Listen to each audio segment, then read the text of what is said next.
बिस्मिल्लाहिर्रहमानिर्रहीम अस्सलामुअलैकुम। आज हम बात करेंगे फोटोसिंथेसिस के बारे में। फोटोसिंथेसिस ये एक सेल्फ एक्सप्लेनेटरी टर्म है जो कि दो वर्ड से मिलकर बनी है। Photo means light and synthesis means to make और टू प्रिपेयर। इस तरह से इसका मतलब हुआ to prepare food through the light.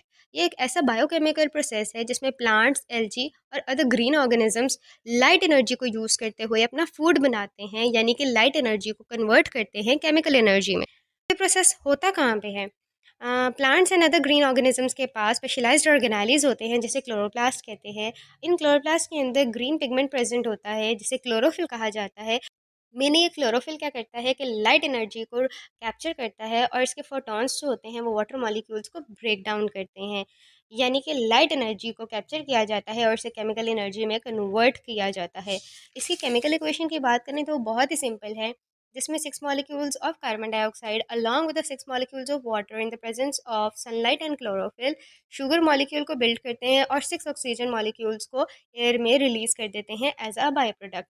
ये एक बहुत ही इलेबोरेटिव टॉपिक है जो कि बहुत डिटेल में डिस्कस किया जा सकता है, लेकिन अगर हम इसके की स्टेप्स को ब्रीफली एक्सप्लेन करें तो सबसे पहला स्टेप आता है एब्जॉर्प्शन ऑफ लाइट का, जिसमें क्लोरोफिल के मॉलिक्यूल्स लाइट एनर्जी को कैप्चर करते हैं और मेनली उसके जो फोटॉन्स होते हैं वो वाटर मॉलिक्यूल्स को स्प्लिट डाउन करते हैं।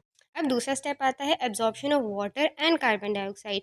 प्लांट्स की रूट से वाटर को एब्जॉर्ब किया जाता है और जाइलम के थ्रू लीव्स में ट्रांसफर कर दिया जाता है, और कार्बन डाइऑक्साइड स्टोमेटा के थ्रू लीव्स में एंटर होते हैं। अब अगर तीसरे स्टेप की बात करें तो वो है लाइट डिपेंडेंट रिएक्शंस।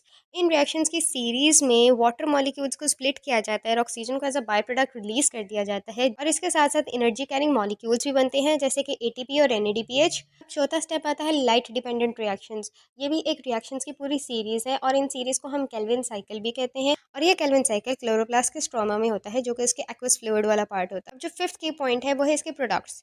दो प्रोडक्ट्स हमने अभी तक पढ़े हैं, एक है ग्लूकोज और एक है ऑक्सीजन। ग्लूकोज जो है वो प्लांट अपनी एनर्जी बिल्ड करने के लिए और न्यू टिश्यूज बिल्ड करने के लिए यूज़ करता है, और इसके अलावा जो ऑक्सीजन है जो कि बाय प्रोडक्ट है वो स्टोमेटा के थ्रू रिलीज हो जाता है एटमॉस्फेयर में, और उसी ऑक्सीजन को यूज़ किया जाता है रेस्पिरेशन के लिए। एंड देन स्टोरेज, जो एक्सेस ग्लूकोज बनता है वो स्टार्च और अदर कार्बोहाइड्रेट्स में कन्वर्ट होकर स्टोर कर लिए जाते हैं ताकि फर्दर यूज़ में काम आए।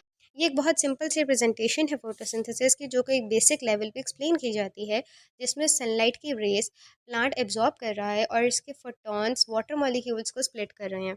कार्बन डाइऑक्साइड स्टोमेटा के थ्रू लीव्स में एंटर हो रहा है और वाटर रूट्स के थ्रू एब्जॉर्ब किया जा रहा है और जाइलम के थ्रू ट्रांसपोर्ट हो रहा है लीव्स में। अब इसके प्रोडक्ट्स में देखें तो ग्लूकोज यानी कि शुगर्स बन रही हैं जो कि अपने फर्दर एनर्जी के लिए प्लांट यूज़ करेगा, और ऑक्सीजन एटमॉस्फेयर में as a by product release हो जाती है। इसी प्रोसेस को अगर हम फर्दर डिटेल में स्टडी करें तो लाइट और डार्क रिएक्शंस की पूरी सीरीज़ है, जिसे इंशाल्लाह मैं नेक्स्ट वीडियोस में एक्सप्लेन करने की कोशिश करूँगी। उतनी देर के लिए अल्लाह हाफिज़। वीडियो को लाइक, शेयर एंड चैनल को सब्सक्राइब ज़रूर कर दीजिएगा।